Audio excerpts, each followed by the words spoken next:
اعوذ باللہ من الشیطان اللعین الرجیم بسم اللہ الرحمن الرحیم الحمدللہ علیہ والصلاة علی اہلہا اما بعد فقد قال اللہ تبارک وتعالی فی کلام المجید وفرقان الحمید بسم اللہ الرحمن الرحیم انما یرید اللہ لیذہب عنکم الرجس اہل البیت ویطہرکم تطہیرا۔ پاک خاندان کے مقدس شجرہ کی حسین کلیوں اور عظیم ستاروں کے متعلق گفتگو جاری ہے۔ احباب، پہلا پارٹ، پہلی گفتگو ہم نے کی، اس میں ہم نے ایران کے امام زادگان کا تذکرہ کیا کہ یہ بھی عرض کیا کہ تقریباً 10,000 زیارات ہیں، اور ایک اہم چیز جو ائمہ کی اولاد امام زادگان اور جلیل القدر معصومین کی یہ اولادیں ہیں، ان کے متعلق آغا نجفی مرائشی جو اپنے زمانے کے عظیم مرجع تھے اور تاریخ کے عظیم بڑے مجتہدین اور مراجع میں جن کا شمار ہوتا ہے، وہ فرمایا کرتے تھے کوشش کرو ہر زیارت پہ جاؤ، ہو سکتے کہ جگہ نہ جاؤ وہاں پہ تمہارا حصہ پڑھو۔ تو ممکن یہی ہے، یہ مومنین کی زندگی کی بڑی معراج، سید الشہداء سرکار رضا ائمہ کی زیارتیں، اس کے بعد یہ سعادت ہے کہ ان کی اولاد جو ان کے گلشن کی کلیاں ہیں، ان کے شجرہ پاک شجرہ کی شاخیں اور کلیاں ہیں اور پھول اور پھل ہیں، ان کی طرف توجہ کرنا چاہیے۔ کل ہم نے ایران کے کچھ امام زادگان کا تذکرہ کیا جن کی عظمت کرامات بڑی واضح کتب میں موجود ہے، جس میں حضرت سلطان علی بن محمد باقر علیہ السلام کا میں نے تذکرہ کیا۔ تو ایک بڑی عظیم بات رہے گی جو اس کو آپ یاد کریں گے، توجہ کریں گے۔ سرکار مقام معظم راہبری سرکار آیت اللہ سید علی خامنائی نے فرمایا کہ میں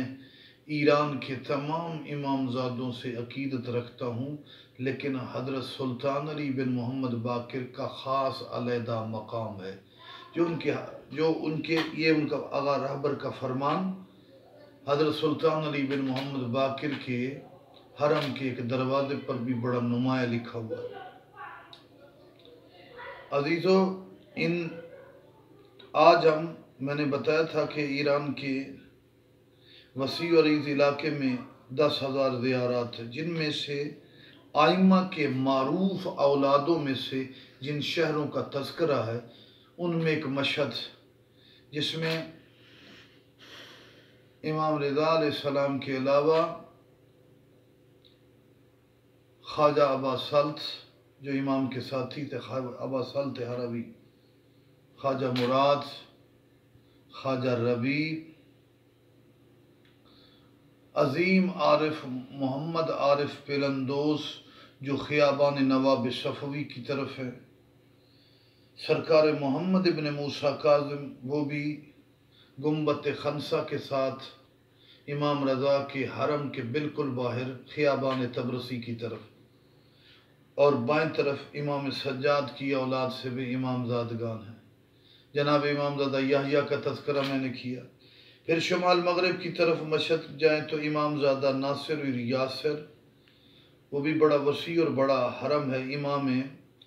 موسیٰ کاظم علیہ السلام کی اولاد میں سے۔ مشہد سے آپ سفر کرتے ہوئے نیشا پور کی طرف آئیں تو نیشا پور میں امام رضا علیہ السلام کی قدم گاہ اور امام کا چشمہ ہے۔ قدم گاہ کیسے؟ جیسے جب میرے مولا اس جگہ پہ آئے تو وضو کے لیے پانی کی ضرورت تھی، تو مولا نے پتھر پر قدم لگایا تو امام کے عصمت کا نقش آج بھی ایک زیارت کی شکل میں موجود ہے۔ مولا نے وضو کرنا تھا، وضو کرنے کے لیے پانی کو طلب کیا تو پانی تھا نہیں،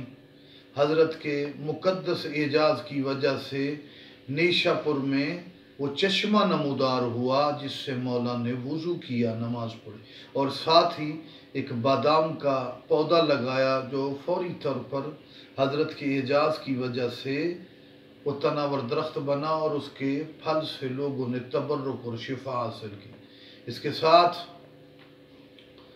وہ پہاڑ موجود ہے جس پہاڑ پر پہاڑ موم ہوا اور آج بھی اس کے برتن بنائے جاتے ہیں۔ حضرت پڑھتے ہیں نا یا ملین الحدید داؤد علیہ السلام، جو اپنے اعجاز سے لوہے کو موم کرے اسے داؤد کہتے ہیں، جو اپنے اعجاز سے پہاڑ کو موم کر دے اسے علی ابن موسیٰ رضا۔ امام زادہ محروق اور جناب فضل بن شادان اور جناب امام زادہ محروق ہیں جناب فضل بن شادان نیشا پوری، فضل بن شادان نیشا پوری وہ ہیں جن یہ صحابی ہیں میرے 10ویں امام علی نقی علیہ السلام، امام حسن عسکری علیہ السلام، اور ان کی معروف کتاب ہے امام زمانہ کے متعلق 40 حدیث غیبت حضرت، اور بھی بہت بڑا کام کیا۔ اتنی عظیم ہستی تھے کہ مولا علی نقی علیہ السلام نے خراسان کی طرف خطاب کرتے ہوئے فرمایا اغبط لأہل الخراسان، خراسان کے لوگوں میں تم پہ رش کرتا ہوں کہ تم میں ہمارا فضل رہتا ہے، فضل بن شادان۔ اس کے بعد تہران میں آپ آ جاتے، چونکہ معروف زیارتوں کا تذکرہ، ایک شاہ عبدالعظیم اور ایک جناب حمزہ بن موسیٰ بن جعفر۔ دیکھیں امام زادوں کی کتنی عظمت ہے۔ جناب شاہ عبدالعظیم کے بارے میں 10ویں بادشاہ نے فرمایا اپنے صحابی سے اگر تم کربلا نہ جا سکو تو اب شاہ عبدالعظیم کی زیارت کرو، امام حسین کی زیارت کا ثواب ہوگا۔ اور اس کے ساتھ میں عرض کروں آپ کی خدمت میں کہ جب اپنے دور میں یہ جناب حضرت حمزہ بن موسیٰ بن جعفر جو ان کے حرم میں ان کا مزار ہے ان کی زیارت پہ جایا کرتے تھے، گویا امام زادوں کی زیارت پہ امام زادے بھی جایا کرتے، تو ہمیں کتنی ضرورت ہے اپنے گناہوں کی مغفرت کے لیے، توبہ کے لیے، نماز پڑھنے کے لیے، توسل کے لیے اور روحانی مقامات کے لیے، آئمہ کی یاد کے لیے۔ جناب طاہر بھی اسی جگہ پر شہر رائے میں جہاں شاہ عبدالعظیم سرکار جناب حمزہ اور جناب طاہر امام سجاد علیہ السلام کی اولاد سے ہیں۔ اس سے آگے تہران میں میدان تجریش پہ امام موسیٰ کاظم کی اولاد سے جناب صالح بن موسیٰ بن جعفر ہیں، اور تہران سے شمال کی طرف امام زادہ داؤد، بہت عظیم کرامات ان کی، جب مظلومیت کے ساتھ اس علاقے میں آئے تو مولا کی اس کمال کی وجہ سے، ان کی کرامات کی وجہ سے امام زادہ داؤد کا وہ مقام روشن ہو گیا۔ آج تک بھی بڑے بڑے علماء زیارت کری جاتے ہیں۔ اس کے علاوہ قم میں اگرچہ بعض کافی کام ہو چکا ہے، قم کے زیارات کے حوالے سے، معصوم قم کے حوالے سے بڑی بات ہو چکی ہے، لیکن 99% زائرین بی بی کی زری پہ جا کے جب زیارت کرتے ہیں تو زیارت کرنے کے بعد ان کا تصور یہی ہوتا ہے کہ بی بی قبر میں تنہا ہے، حالانکہ یہ ایک اشتباہ ہے کہ بی بی قبر میں تنہا نہیں ہے۔ بی بی کی جو زری ہے اس میں سیدہ معصومہ قم سلام اللہ علیہا کے ساتھ امام بی بی کی ساتھ اور بھی سادات بیویاں دفن ہیں۔ امام محمد تقی علیہ السلام کی بیٹی بی بی زینب بنت تقی علیہ السلام، جنہوں نے بی بی معصومہ قم کے روضے کی پہلی تعمیر کی، بی بی ام محمد، بی بی میمونہ، اسے ام ساق، اس طرح بی بی میمونہ، بی بی بریحہ، یہ 6-7 بیویوں کی زیارت ہے جن کا زیارت نامہ بھی نقل ہوا ہے کہ جب معصومہ قوم کی زیارت پڑھ لیں تو بی بی کی زری کی ہی طرف، کیونکہ بی بی کی زری میں ہی یہ قبور ہے، آپ نے پڑھنا ہے السلام علیکن یا بنات رسول اللہ، السلام علیکن ورحمت اللہ وبرکاتہ، یہ معصوم ہے۔ اس کے علاوہ قم اشیاء محمد آشیان اہل بیت سے، قم میں امام زادگان قم جسے استان قم اس وقت صوبے والی کیفیت میں اگر دیکھیں تو اس میں 450 زیارتیں ہیں، امام زادگان ہیں، جن میں 400 زیارتیں وہ ہیں جو سرکار شہاب الدین مرعشی نے مستند قرار دی۔ اس کے علاوہ اطراف میں بھی زیارات ہیں۔ ویسے قم شہر میں آئمہ کی اولاد اور اصحاب بھی دفن ہیں، جن میں جناب زکریا بن آدم، جناب اسحاق، جناب اور بھی امام زادگان ہیں. اور جناب زکریا بن آدم کے بارے میں مولا موسیٰ بن جعفر نے فرمایا ان اللہ یدفع البلاء بکا عن اہل القم کما یدفع البلاء عن اہل بغداد بموسیٰ بن جعفر. جناب زکریا بن آدم بی بی کے حرم کے ساتھ ہی بالکل جہاں مرزا قمی کی بھی زیارت ہے، جن کو بی بی کے دروازے کا دربان یا بواب کہا گیا. تو زکریا بن آدم کے بارے میں یہی جملہ میں پڑھا کہ امام نے فرمایا تیری وجہ سے قوم کے لوگوں کو خدا نے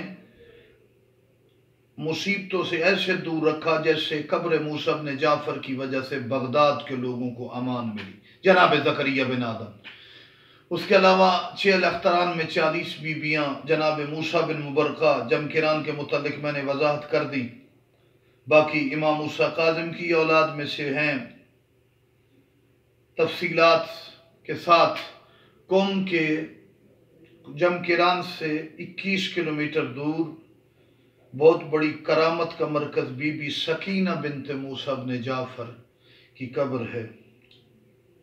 ایران عراق کے راستوں میں جو ذریع پہ جملہ پڑھا وہ ہم نے کہیں نہیں پڑھا کہ غریبہ مظلومہ سکینہ بنت موسیٰ کاظم کی بیٹی آج بھی جنگل میں وہ ذریع ہے اور حرم ہے پاک. اس کے ساتھ بی بی معصومہ قم کی بہنیں بڑی غربت اور مظلومیت سے سفر کیے اور میرے مولا امام موسیٰ کاظم کی بیٹیوں میں بی بی زینب اصفہان میں، رشت میں، بنا میں فاطمہ بیٹی، بی بی فاطمہ صغرا ہیں، فاطمہ کبریٰ ہیں معصومہ قم. تو فاطمہ صغرا آذربائیجان کی دارالحکومت باکو کے ساتھ فاطمہ صغرا بنت موسیٰ کاظم جن کا لقب وہاں پہ معروف ہے بی بی ہیبت خاتون. یہ آذربائیجان کے شیعوں کی عقیدت کا مرکز ہے. حرم کہ 10 محرم کو یا مخصوص جو ولادتوں اور شہادتوں کی کیفیت ہوتی ہے مومنین، بی بی ہیبت خاتون جن کا لقب ہے فاطمہ صغرا بنت موسیٰ کاظم آذربائیجان ملک، وہاں پہ جا کے زیارت کرتے ہیں. چونکہ آپ کو معلوم ہونا چاہیے 85% 85% شیعہ آبادی پر مشتمل یہ شیعہ ملک ہے جہاں پہ شیعوں کی عقیدت کا مرکز بی بی فاطمہ صغرا بنت موسیٰ کاظم ہے. ان کے ساتھ مشہد اردحال ہم نے تذکرہ کیا حضرت سلطان علی بن محمد باقر علیہ السلام. ان کے ساتھ تھوڑے سے فاصلے پر امام زادہ زین بن علی نقی علیہ السلام امام کی اولاد. پھر ساتھ میں امام سجاد علیہ السلام کی اولاد سے امام زادگان ہیں. عزیزو، ایران میں کم و بیش معروف 15 سے 17 انبیاء کی قبور ہیں، جن میں حضرت شایع علیہ السلام اصفہان میں، حضرت حجہ علیہ السلام حمدان میں، حضرت حقوق علیہ السلام اصفہان اور حمدان کے درمیان، حضرت دانیال علیہ السلام شوش اہواز خوزستان میں، شہر شوش میں ان کا حرم ہے کہ جن حضرت دانیال علیہ السلام جن کے بارے میں مولا علی نے فرمایا منظار آخی دانیال کا منظارنی، جس نے میرے بھائی دانیال کی زیارت کی اس نے مجھے علی کی زیارت کی. یہ شوش میں اور معروف عمل ہے کہ کوئی آدمی یہاں پر قرآن کا پڑھنا شروع کرے، الحمدللہ شروع کرے اور قرآن پڑھتا رہے، اس کی والناس کربلا میں ہوتی ہے. حضرت اشمائیل علیہ السلام بھی مرکزی صوبہ مرکزی جس کا دار مرکز عراق ہے وہاں پہ ہیں. ایک روایت کے مطابق جناب یوشا وہ بھی اصفہان میں. اسی طرح جناب دانیال کی قبر کے ساتھ ہی شوش میں 2 گلیوں کے فاصلے پر اہل بیت رسول کی خدمت کرنے والے جلیل القدر شاعر خادم آل محمد جن کی امام رضا نے تعریف کی شوش میں ہی، جناب دیبل خزائی، یہ وہ عظیم شاعر ہے شیعہ ذاکری کا سرمایہ ہیں، عظیم شعراء و ذاکرین میں سے بڑی عظیم ہستی دیوبند خزائی، یہ بھی شوش میں جناب دانیال کی قبر سے کچھ فاصلے پر ہے۔ انشاءاللہ چونکہ یہ بڑا وسیع موضوع ہے اور جو ذہن میں چیزیں آتی جائیں گی وہ ہم آپ کو بیان کرتے جائیں گے۔ اسی طرح امام جعفر صادق علیہ السلام کی اولاد سے ہیں علی بن جعفر، ایک تو امام کے فرزند ہیں جو قم میں ہیں، علی ابن جعفر، جو اپنے زمانے کے شیعوں کی عظیم مرکزی شخصیت تھے، جنہوں نے مولا جعفر صادق کے دور سے لے کر امام محمد تقی علیہ السلام کا تمام ان ائمہ کا دور دیکھا اور ان ائمہ کی عدم موجودگی میں ان کی نیابت میں درس بھی پڑھاتے تھے۔ امام جعفر صادق علیہ السلام کی جگہ پر بیٹھ کبھی انہوں نے پڑھایا، امام موسیٰ کاظم کی جگہ پر بھی، امام رضا خراسان چلے گئے تو مدینہ میں یہی وہ شخصیت تھے جو دروس علمی فیوضات، یعنی اگر ہمارے ائمہ مدینہ سے چلے بھی گئے تو پیچھے علی ابن جعفر کی شکل میں وہ عظیم ہستی تھے جو مدینہ کے حالات کو کنٹرول کر کے نیابت کے فرائض انجام دیتے ہوئے عظیم جلیل القدر کام کرتے۔ علی ابن جعفر بہت بڑے فقیہ، عظیم بزرگ اور ائمہ کے نائب تھے۔ ان کا مشہور واقعہ ہے کہ ایک دفعہ مسجد نبوی میں تھے تو امام محمد تقی علیہ السلام تشریف لائے تو علی ابن جعفر کھڑے ہو گئے، استقبال کیا۔ کسی نے کہا یہ بچہ ہے، کہا امامت کی معرفت کا درس دیا۔ اپنی سفید داڑھی کو پکڑ کے کہتے ہیں میں کیا کروں اس سفید ریش کو، میں اس سفید ریش کو کیا کروں کہ جس کو خدا امامت کے قابل نہیں سمجھتا جبکہ اس بچے میں امامت کے جوہر موجود ہیں۔ گویا واضح کیا سن و سال نہیں، علم و حکمت اور کمالات ہی بلندی کی علامت ہوتے ہیں۔ علی ابن جعفر ایک امام کی اولاد میں سے بالکل یزد شہر میں، ہماری اکثر ٹریفک وہاں سے گزر جاتی ہے، لیفٹ سائڈ میں یزد شہر میں ان کا مزار ہے۔ آج